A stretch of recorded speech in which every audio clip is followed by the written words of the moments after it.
Car விபத்தில் உயிரிழந்த மத்திய ஊரக வளர்ச்சித்துறை அமைச்சர் கோபிநாத் முண்டேவிற்கு பல்வேறு உள்காயங்கள் ஏற்பட்டிருப்பதாக அவருடைய பிரேத பரிசோதனை அறிக்கை கூறுகிறது.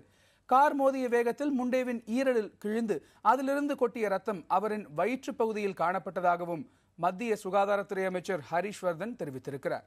மேலும் கழுத்து பகுதியில் எலும்பு முறிவு ஏற்பட்டு மூளைக்கு கொண்டு செல்லப்படும் ஆக்சிஜன் தடைப்பட்டிருக்கும் என்றும் ஹர்ஷவர்தன் கூறியிருக்கிறார். கோபிநாத் முண்டேவின் இறுதிச் சடங்கு அவருடைய சொந்த ஊரான மகாராஷ்டிரா மாநிலம் பரேலியில் முழு அரசு மரியாதையோடு நடைபெற உள்ளது. டெல்லியில் உயிரிழந்த அமைச்சர் முண்டேவின் உடல் மும்பைக்கு சிறப்பு விமானம் மூலமாக கொண்டு வரப்படுகிறது. முண்டேவின் உடல் மாலை 4:30 பரேலியில் தகனம் செய்யப்பட இருக்கிறது. முன்னதாக டெல்லியில் பாரதிய ஜனதா தலைமை அலுவலகத்தில் வைக்கப்பட்டிருந்த அவருடைய உடலுக்கு பிரதமர் நரேந்திர மோடி உட்பட முக்கிய தலைவர்கள் அஞ்சலி செலுத்தினார்கள். டெல்லி விமான நிலையத்திற்கு செல்லும் வழியில் மோதிபோக் சாலையில் நேற்று காலையில் அமைச்சர் முண்டே பயணம் செய்த காரின் மீது மற்றொரு கார் மோதியது.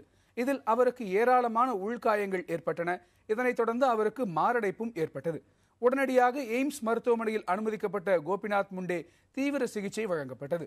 இருப்பினும் சிகிச்சை பலனின்றி அவர் பலியானார்.